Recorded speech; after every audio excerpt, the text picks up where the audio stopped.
Yeah, excuse my bravado.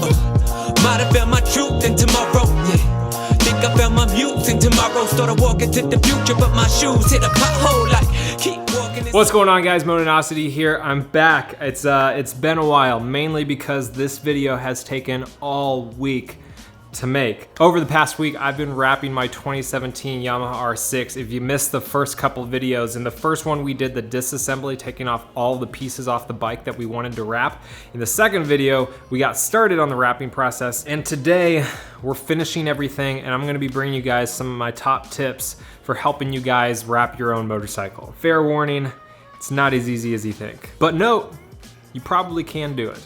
I believe in you. But no, over the past week, I've probably put in about 25 hours into the wrapping process. That's taking off all the stuff off the bike and then wrapping everything. If you're new to wrapping, you haven't wrapped before, and you wanna know the basics of what you need to get the job done, I'll put those links down in the description for the tools, vinyl, and everything else that you're gonna need to get started. But more so than having the right supplies is knowing what you're gonna get into, knowing how to resolve something before you encounter it to make things a little bit easier. This was my first wrap job. Now, there's a ton of videos on YouTube for how to wrap a car, but there really aren't a whole lot on how to wrap a motorcycle. I've found that not a lot of wrap shops do wraps on motorcycles, and this process has helped me understand why they do not, because it is not as easy as a car. However, I strongly recommend just browsing YouTube and watching as many videos as you can on wrapping, primarily from professional sources, so you know the basics of how to get it done. There really are a lot of good resources out there. I probably watched at least 100 different videos before I started, but what those videos will not tell you are how to deal with some of the things that you're gonna deal with when wrapping a motorcycle. That's what I'm here for. And once we're all done going over all the tips, I'm gonna put this bike together. So let's get right to it. These are my top 9 tips for how to wrap your motorcycle. Tip number 1, disassemble and prep. Now, when you're wrapping a car, typically you keep everything on the car itself, except maybe bumpers or mirrors, things like that that are easily removed. However, on a motorcycle, it's really easy to remove the pieces from the bike, and in a lot of cases, you're gonna wanna do it no matter what. With a lot of motorcycles, you're gonna have to remove parts anyways because some things are hidden. They have a lot of different angles and indentions and holes and just a whole lot of stuff that you gotta deal with, and without removing it from the bike, you kinda can't wrap it properly. It's also gonna make it a lot easier to tuck the vinyl around edges and things like that, so do yourself a favor, just remove everything that you wanna wrap off of the bike and go from there. Tip number 2, get the right supplies. Now, obviously, you're gonna need your vinyl.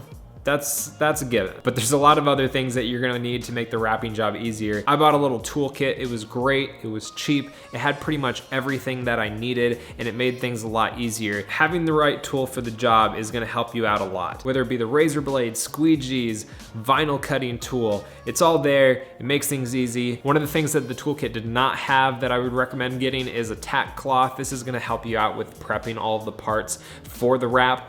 Obviously, anything that you don't wanna show through the vinyl is gonna need to be cleaned off. So make sure they're clean, make sure there's no dirt, bug guts, stickers, anything like that. All of that has to be removed. And right before you do your wrap job, just go over it with a tack cloth and make sure you don't have any dust or things like that. And speaking of keeping things clean, tip number 3, work in a clean environment. I worked in my dining room. If you have a good space in your garage that's free from dust, or you got a room that you can do it in, just wherever you do it, make sure that it's clean. Tip number 4, kind of cruising down the supplies road of things, get enough vinyl for the job. Now, I researched a lot beforehand to see how much vinyl was recommended for a motorcycle job. Obviously, every motorcycle is gonna be different. You don't know how many pieces you have and how big those pieces are, or how they're gonna fit together on the vinyl when you're cutting things out. But the number that I saw most often was 8 feet, and that is 8 feet by 5 feet. So the vinyl that you buy is gonna be 5 feet in width, and then you just choose the length of the vinyl that you want. However,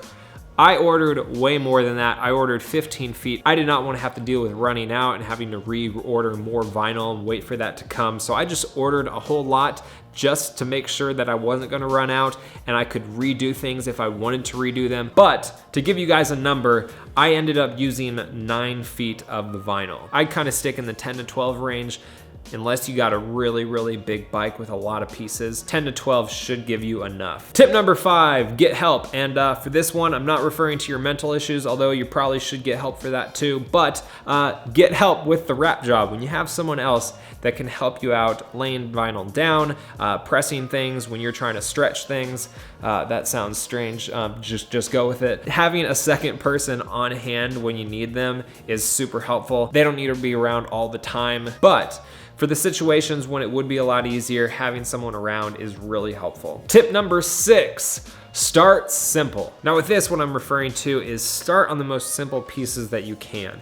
The most simple pieces are gonna be the ones that are the flattest and have the least number of indentions, holes, curves, edges. Anything that is not a flat surface is gonna make your life more difficult. So start on the flattest pieces you can. It doesn't have to be the smallest piece, but as long as it's as close to flat as you can get, it's gonna be a lot easier to do. After you get some time with it, you understand how the vinyl works, how it deals with curves and edges and things like that, corners, all of that. Then you can move on to the harder pieces. Word of advice, leave the tank for last. Tip number 7, don't be afraid to use heat. It wasn't in the toolkit, but you're gonna wanna have this. You're gonna want a heat gun. You probably could get away with a hair dryer if you don't wanna spend the money for a heat gun, but I think the one I picked up was maybe 20, 30 bucks. Having this when wrapping a motorcycle is a lot more crucial than when you're doing a car because of the fact that you have a lot more complex pieces than you would on a car. Having the heat allows you to better form the vinyl in places where it's not very flat. It just makes things so much easier when you're trying to wrap around edges or go through different curves, wrap corners, areas where you're dealing with a lot of excess vinyl that you're trying to work through. Using the heat in those situations helps out a lot. Do not be afraid to use the heat because it really can help you out a lot. And as long as you have a good vinyl, and that's one of the keys, you gotta have a good vinyl to do this. But as long as you have a good vinyl, don't be afraid to stretch the vinyl because most of the time it can take it. And in a lot of cases, you're gonna have to use heat no matter what. But that brings us to point number 8. Don't use too much heat. Now, like I said, as long as you've got a good vinyl, most of the time it can take the heat. But if you don't have to use it, don't use it. The vinyl can tear. It's unlikely. The only tear that I had happen was because it got caught on a sharp edge, and that's how it tore. It wasn't even hot at the time, so the heat didn't have anything to do with it, but it can tear. And if you do have a tear or you get a hole in the vinyl for whatever reason, using heat and stretching and things like that is just gonna make it worse. It's gonna get bigger and it's gonna make your life horrible and you're gonna hate it. So just be careful. Don't use the heat too much. It also stretches out the look of the vinyl. And for the most part, the vinyl looks its best when it hasn't been stretched out and heated a lot. And another quick note on that, when you heat things up, you don't need to heat it up for very long. Just a couple seconds will do the trick. Anything longer and it's just gonna start melting in your hands. And moving on to our last tip, number 9, this covers a whole lot of stuff. Take your time, no matter what you're working on, whether it be indentions in the fairings, whether it's super sharp corners, whether it's curves or edges on the side. Just take your time. Some of the hardest pieces I had were the gas tank and the airbox cover, and that's because they had really heavily indented sides, and so you have to curve around that and then move towards the front or the rear of those pieces, and you just end up with a lot of excess vinyl that you kind of had nowhere to go with. If you take your time with these pieces and balance out using heat and stretching things out, you can make it work. Word of advice on pieces like that, the way I was able to make it work is just taking my time, constantly working the vinyl, and eventually you push all of that excess vinyl off the edge to where it's not gonna be laid down on those pieces, and then you're good to go. Another area, corners and edges. Take your time on those. With the corners, you're gonna wanna wrap it around the edge of it first, like the actual corner, and then move around to the sides of that corner. It's a lot better to have any wrinkles on the sides than it is to have them on the actual corner. Otherwise, you're gonna have problems with the vinyl lifting off. Again, just take your time. And I got one more bonus tip for you guys. It's okay to undo your work. Whether it be undoing one section, just lifting off a centimeter or two in an area so that you can redo it, or if it's just completely redoing a whole piece, don't be afraid to back up and start over. In a lot of cases, you're gonna have to anyways. For example, with the gas tank, A lot of it is stretching the vinyl and moving it towards the area that you need to move it towards to get it off the gas tank so you can get rid of excess vinyl. And in a lot of those cases, you're gonna have to stretch it out, place it down, lift it up, and then press it down again. Speaking of which, pro tip, after you lift something off, or if you're dealing with wrinkles or anything like that, heat it up a little bit, let it sit there, don't stretch it out yet. The heat will flatten it out so it's back to its normal look and texture, then work with it, and you're gonna have flatter, cleaner looking vinyl than if you just laid down wrinkly bits. That sounds weird. But yeah, don't be afraid to back up a little bit, take your time, and if you decide in the beginning to order 15 feet of vinyl, it's okay if you have to redo a piece or two. And that's it. That is my top 9 plus 1 bonus tips on how to wrap your motorcycle. All the supplies that I use will be linked down in the description so you guys can get started yourself. But let's get to the thing that you guys probably want to see, putting this bike back together. Might have found my truth in tomorrow, yeah. Think I found my muse in tomorrow. Started walking to the future, but my shoes hit a pothole. Like, keep walking in circles, puffing on Bombay. Feel like Benjamin Button going the wrong way. Got a demon on my shoulder yelling Montaigne. You could be the Brady Lee for rap, but a LeBron James. Hey, take a look at me now. You just see the way they look at me now. I'm a nervous freaking wreck, acting cool for the booking it now. Trying to throw the right hook to the crowd, saying go for the bell.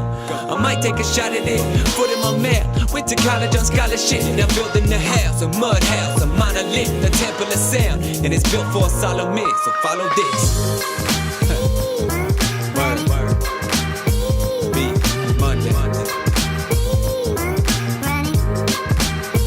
Yeah, borrow.